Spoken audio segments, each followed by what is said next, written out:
জন্মাষ্টমী আর খুব বেশি দিন দেরি নেই, আর মাত্র কয়েকটা দিন, হাতে গোনা কয়েকটা দিন, মানে এই কটা দিন দেখতে দেখতেই কেটে যাবে। 15 থেকে 16 দিন আছে আর জন্মাষ্টমীর। আগস্টের মাঝামাঝি সময়ে কিন্তু এই বছর জন্মাষ্টমীটা পড়েছে। যতদূর সম্ভব 15-16 তারিখে জন্মাষ্টমী পড়েছে। আমি যদিও সঠিক ডেটটা বা সময়টা এখনও জেনে উঠতে পারিনি, কারণ সময়টা হয়নি জানার। তো যাই হোক, সেটা দেখে অবশ্যই চেষ্টা করব তোমাদের সাথে শেয়ার করার যে জন্মাষ্টমী কবে পড়েছে এবং আমরা কবে জন্মাষ্টমী পালন করব। তো যাই হোক, এটা তো পরের বিষয়। আগে যেটা আমরা করি, যাদের বাড়িতে গোপাল রয়েছে, তো গোপালের জন্মদিনের আগে কিন্তু আমরা মোটামুটি গোপালের জন্য যা যা জিনিস নেওয়ার, নতুন পোশাক, গয়না, এই জিনিসগুলো বা আরও বিভিন্ন জিনিস নেওয়া বা কেনা শুরু করে দিই। তো তোমরা কে কে গোপালের জন্য পোশাক কিনেছো, গয়না কিনেছো, আর যাদের ঘরে রাধা মাধব রয়েছেন তাদের জন্য পোশাক কিনেছো? আর এমন কারা আছো যারা গোপালের জন্য পোশাক কেনার থেকে নিজের হাতে বানাতে বেশি পছন্দ করো? কারণ আমি কিন্তু এই পর্যায়েই পড়ি। আমি কিন্তু গোপালের জন্য পোশাক কিনি না বললেই চলে। গোপালের বয়স 3 বছর হতে চললো, আর এই 3 বছরে আমি সেই রকম পোশাক গোপালের জন্য কিন্তু কিনিই নি। বেশিরভাগই হাতে বানানো। হয়তো গুণে দেখা যাবে 4টে বা 5টা পোশাক গোপালের কেনা, আর বাকি কিন্তু সব কিছুই আমার হাতে বানানো। কারণ সেটাই আমার কাছে বেশি ভালো লাগে এবং গোপালেরও হয়তো পছন্দ হয়, সেই জন্যই আমাকে নিজের হাতে বানানোর সুযোগটা দেয়। তো যাই হোক, এই বছর কিন্তু গোপালের পোশাকটা তৈরি হয়ে গেছে, সেটা তোমাদেরকে আমি দেখাবো এই ভিডিওর শেষে। তো সেই জন্য তোমাদের কিন্তু একটু কষ্ট করে গোপালের সেবাটা দেখতে হবে এবং তারপরে গোপালের পোশাকটা তোমাদের সাথে আমি শেয়ার করব। তো যাই হোক, আর গোপালের প্রিয় রং কী সেটা আশা করছি তোমরা সকলেই জানো যারা গোপাল সেবা করো। আর যারা জানো না তারা কিন্তু আমার ছোট্ট ভিডিও, মানে শর্ট ভিডিওটা দেখতে পারো। মাত্র কিছুদিন আগেই দিয়েছি গোপালের প্রিয় রং কী সেই বিষয়ে। তো যাই হোক, এই যে দেখো, গোপাল সোনাকে আজকে আমি স্নান করিয়ে এই গোলাপি রঙের পোশাকটা পরালাম, আর এটাও কিন্তু আমার হাতেই বানানো।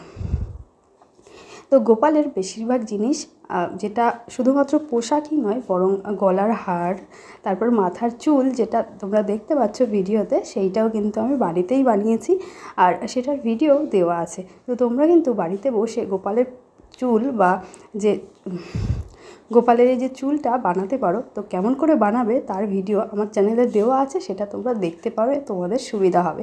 আর তোমরাও তোমাদের গোপাল সোনার জন্য চুল বানাতে পারবে।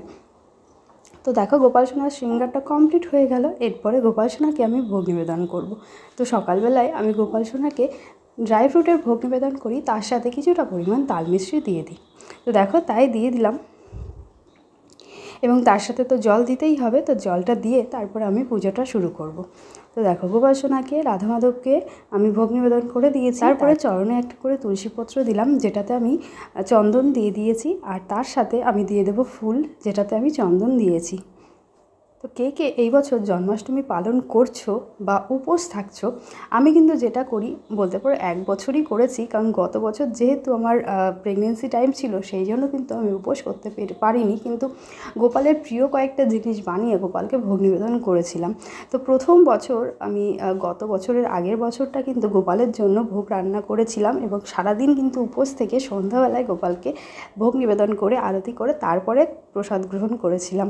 তো এই বছর ইচ্ছা আছে তেমনটাই করার। তো দেখা যাক কতদূর সম্ভব, কারণ এই বছর যেহেতু বাচ্চাটা খুবই ছোটো, তো ওকেও সামলাতে হয়। তো সেই ওকে নিয়ে কিভাবে কি করব আমার সত্যিই জানা নেই, যদিও ইচ্ছে আছে। আর গোপালের যদি ইচ্ছে থাকে, রাধা মাধবের যদি ইচ্ছে থাকে, তাহলে অবশ্যই আমি উপোস করব এবং ভোগ নিবেদন করব। ভোগ নিবেদন তো এমনিতেও করব, উপোস করি বা না করি। তো দেখা যাক কতদূর কি সম্ভব হয়। তো যাই হোক, এইদিকে দেখো, আমি পুজোটা করে আরতিটা করে নিলাম। এরপরে আমি গোপাল সোনাকে একটুখানি নিজের হাতে খাবারটা খাইয়ে দেবো। তারপরে তোমাদের সাথে গোপালের পোশাকটা আমি শেয়ার করছি। আর গোপালের কিন্তু প্রিয় রং হলুদ রং। তো হলুদ রং কিন্তু গোপালের অনেক বেশি পছন্দের। তো সেই জন্য আমি যেটা করেছি, এই বছর গোপালের জন্য হলুদ রঙেরই পোশাক বানিয়েছি। তো প্রথম বছরেও কিন্তু গোপালের জন্য হলুদ রঙের পোশাক বানিয়েছিলাম, কিন্তু গত বছর আর হলুদ বানাইনি, গত বছর লাল সাদা দিয়ে বানিয়েছিলাম। তো যাই হোক, এই যে দেখো গোপাল সোনার আজকের শৃঙ্গার কেমন লাগছে অবশ্যই জানিও। এরপরে চলো গোপালের পোশাকটা তোমাদের সাথে শেয়ার করি। তো এই যে দেখো গোপাল সোনার পোশাক, তো হলুদ রঙের পোশাকটা বানিয়েছি, এবং তার মধ্যে দেখো এইভাবে হাত দিয়ে কাজ করে দিয়েছি। তো এটা কিন্তু সম্পূর্ণ হাতের কাজ, আর সম্পূর্ণ হাতে তৈরি পোশাক, কোনো রকম মেশিন কিন্তু আমি ইউজ করিনি, কারণ মেশিন আমার কাছে নেই।